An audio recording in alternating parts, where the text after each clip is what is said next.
Goa Organics వారి skin care, hair care, wellness products కోసం AP, తెలంగాణలో డిస్ట్రిబ్యూటర్లు కావాలను వివరాలకు స్క్రీన్ పైన ఉన్న నెంబర్కి కాల్ చేయండి.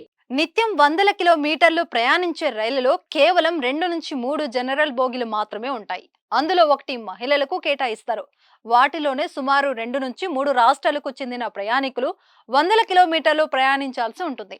అందులో సీటు దొరికితే ఓకే, లేదంటే ఆ బాత్రూమ్ తలుపుల దగ్గరో లేక జనాలు కూర్చునే సీట్ల కిందనో పడుకుని ప్రయాణం చేస్తుంటారు. అది లేదంటే ప్రమాదకరంగా తలుపుల దగ్గర అంటే ఫుడ్ బోర్డు ప్రయాణాలు చేస్తుంటారు. ఫుడ్ బోర్డు ప్రయాణం ప్రమాదకరమని ఎంత హెచ్చరించినా చాలా మంది యువకులు ఆ మాటలను పెడచెవిన పెడుతున్నారు. సరదా పేరుతో ఫుడ్ బోర్డు ప్రయాణాలు చేస్తూ ప్రాణాల మీదకు తెచ్చుకుంటున్నారు.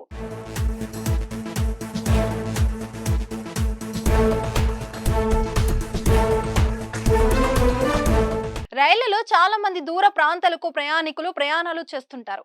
జనరల్ బోగీలలో కాలు కూడా పెట్టలేనంతగా రద్దీతో కిక్కిరిసిపోతాయి. అలానే ప్రయాణికులు నానా తిప్పలు పడి వేల కిలోమీటర్లు ప్రయాణం చేస్తుంటారు.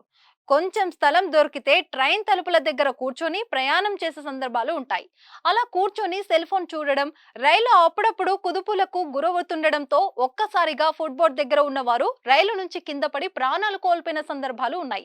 ఇలా చాలా మంది యువకులు ఫుడ్ బోర్డు ప్రయాణం చేసి రైలు నుంచి కింద పడి తీవ్ర గాయాలై మృతి చెందిన సందర్భాలు ఉన్నాయి. ఇలాంటి ప్రమాదాల నివారణ రైల్వే శాఖ మరింత పటిష్టమైన చర్యలు చేపట్టాలి. ఫుడ్ బోర్డు దగ్గర ఎవరు కూర్చొని ప్రయాణాలు చేయకుండా రైల్వే పోలీసులు చర్యలు తీసుకోవాలి. అప్పుడే ఇలాంటి ప్రమాదాలను నివారించవచ్చు. అయితే రైలు ఫుడ్ బోర్డు ప్రయాణం చేయవద్దని పలు రకాలుగా అవగాహన కల్పిస్తున్నా కానీ కొందరు యువకులు నిర్లక్ష్యంగా వ్యవహరిస్తున్నారని రైల్వే అధికారులు చెబుతున్నారు. ఫలితంగా ప్రమాదాలు జరుగుతున్నాయని అధికారులు వెల్లడిస్తున్నారు. దేశవ్యాప్తంగా ప్రతి రైలులో జనరల్ బోగీల సంఖ్యను ఇప్పుడున్న 2 నుంచి 5కు పెంచాలని జనరల్ బోగీల సాధన సమితి, రైల్వే సేవ సమితి ప్రతినిధులు డిమాండ్ చేస్తున్నారు. ఎక్స్ప్రెస్, సూపర్ ఫాస్ట్ రైలులో కేవలం 2 జనరల్ బోగీలు మాత్రమే ఉంటాయి. దేశవ్యాప్తంగా రోజు కోట్ల సంఖ్యలో ప్రజలు వివిధ రైళ్లలో రాకపోకలు సాగిస్తుంటారు. వారికి సరిపడా జనరల్ బోగీలు లేక తొక్కిసలాటలు, ఫుడ్ బోర్డుపై నిలబడి ప్రయాణం చేయడం సర్వసాధారణంగా మారింది. దీనిపై ఉన్నతాధికారులు చర్యలు చేపట్టాలని ప్రయాణికులు కోరుతున్నారు.